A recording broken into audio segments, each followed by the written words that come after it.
कहते हैं हमारे अच्छे बुरे कर्मों की भरपाई हमें इसी जीवन में करनी होती है। कुछ ऐसी ही कहानी शैलजा जी की है। मेरा नाम शिखा है और मैं एक एनजीओ में काम करती हूँ। बात उन दिनों की है जब मैं अपनी एनजीओ की ओर से अपनी साथी सहकर्मियों के साथ एक वृद्धाश्रम में गई थी। हमने वहां सबसे मुलाकात की। सब बहुत दुखी थे। अपनों के होते हुए भी वो आश्रम में रह रहे थे, क्योंकि इनके अपने इन्हें बोझ समझते हैं। उन सब की बातें सुनकर मेरी आंखों में आंसू आ गए। कैसे कोई अपने माता पिता के साथ ऐसे कर सकता है? मन में ढेरों सवाल आ रहे थे और बहुत गुस्सा भी आ रहा था। तभी एक बुजुर्ग महिला मेरे पास आई और मेरे सर पर हाथ फेरने लगी। मैं बहुत ही अचरज भरी निगाहों से उन्हें देख रही थी। तब उन्होंने मुझसे कहा, बेटा खाना खा लो, ठंडा हो जाएगा। मैंने उनसे उनका नाम पूछा तो उन्होंने अपना नाम शैलजा बताया। आप यहां कैसे? मैंने शैलजा जी से पूछा। तब शैलजा जी मेरे पास आकर बैठी और बोली, बेटा मैं यहां अपने ही गुनाहों की सजा काट रही हूं।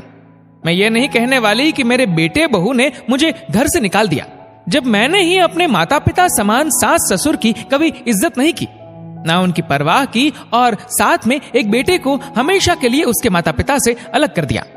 उस वक्त मेरी आंखों पर स्वार्थ और अंधकार की पट्टी बंधी हुई थी। जब शादी करके ससुराल गई तो सास ससुर ने दिल खोलकर मेरा स्वागत किया। कभी भी किसी तरह की कोई पाबंदी नहीं, पर अपने पति की शोहरत के घमंड में सही और गलत की पहचान भूल गई थी मैं। उन्होंने हमेशा मेरी गलती पर मुझे समझाने की कोशिश की, पर उनके समझाने को मैंने हमेशा रोक टोक ही समझा। मेरे सास ससुर और पति को लगा कि बच्चे के आ जाने से मेरे व्यवहार में बदलाव आ जाएगा, पर ऐसा कुछ नहीं हुआ और समय के साथ साथ मेरा बर्ताव मेरे सास ससुर के प्रति और खराब होता चला गया। मेरी गृहस्थी ना टूटे इसके लिए मेरे सास ससुर गांव चले गए हमेशा के लिए।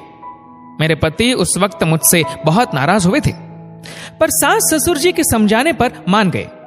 मेरे पति हमेशा गांव जाते अपने माता पिता से मिलने, पर मैं कभी नहीं गई और ना कभी अपने बेटे को उन लोगों से मिलने दिया। जैसे जैसे वक्त गुजरता गया मैं अपनी ही दुनिया में रहने लगी। एक दिन अचानक गांव से फोन आया कि मेरे ससुर जी की तबीयत बहुत खराब है, वो एक बार अपने पोते को देखना चाहते हैं। जब ये बात मेरे पति ने मुझसे कही तो मेरा गुस्सा 7वें आसमान पर था। मैंने कहा, मेरा बेटा गांव नहीं जाएगा, वहां का माहौल देखा है, मरते हैं तो मरने दो। मैं इतना कह अपने बेटे को लेकर वहां से चली गई।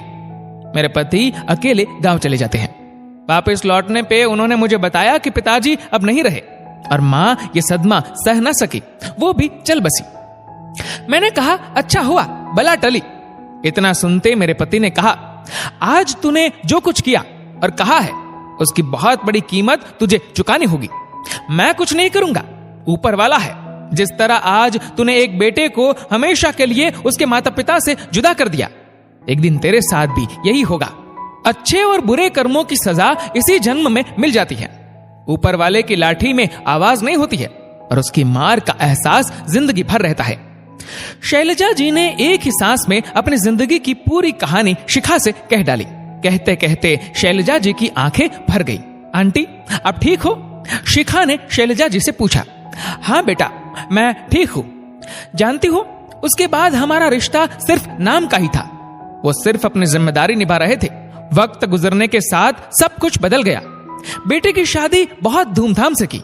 शादी के बाद सब कुछ अच्छा चल रहा था, पर एक दिन अचानक इनकी तबीयत बिगड़ गई और अस्पताल पहुंचने से पहले ही ये हम सबको छोड़कर चले गए। उनके जाने के बाद मैं बहुत अकेली हो गई थी। कहने को बेटे बहू के साथ बहुत बड़े आलिशान घर में रहती थी, पर सब कुछ होकर भी मेरे पास कुछ नहीं था। मेरी अब हर बात मेरे बेटे को गलत लगती। कुछ कहती तो कहता, इतना समय नहीं है मेरे पास। एक दिन मेरी बहू का कोई कीमती हार गुम हो गया। तब मेरी बहू ने मुझ पर ही चोरी का इल्जाम लगा दिया। मैंने अपने बेटे से कहा भी, बेटा मैं चोरी क्यों करूंगी, मेरे पास तो खुद के बहुत सेट है। देख तेरी बीवी क्या कह रही है, घर में तेरी सास भी तो रहती है, उनसे पूछा तूने? मैं तो बहू के कमरे में जाती भी नहीं। पर मेरी बहू मेरे बेटे से कहती है, देखो जी आपकी माँ मेरी माँ को चोर कह रही है, मैं ये कभी सहन नहीं करूंगी। देख लो, या तो इस घर में आपकी माँ रहेंगी या मैं रहूंगी। तुम कहीं नहीं जाओगी, जाएगी तो ये इस घर से। इतना कह धक्के मारकर मेरे बेटे ने मुझे अपने ही घर से बाहर निकाल दिया। उस वक्त मुझे यह एहसास हुआ कि मैंने अपने माता पिता समान सास ससुर के साथ जो कुछ भी किया था, ये उसकी ही सजा है। मुझे अपने पति की कही बात याद आ गई। वो सही कहते थे कि सब कर्मों की सजा इसी जन्म में मिलती है। शैलजा जी ने गहरी सांस भरते हुए कहा, आंटी, आप फिर कभी अपने बेटे से मिलने नहीं गई या वो आपसे मिलने नहीं आया? आपको अपने बेटे बहू से कोई शिकायत नहीं है? शिखा ने पूछा। तब शैलजा जी के शब्द थे, शिकायत किससे करूं जब इन सब की जिम्मेदार मैं खुद हूं। कहते हैं ना, जैसी करनी वैसी भरनी।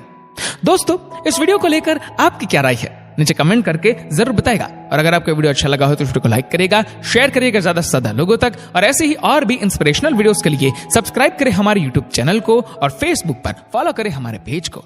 धन्यवाद।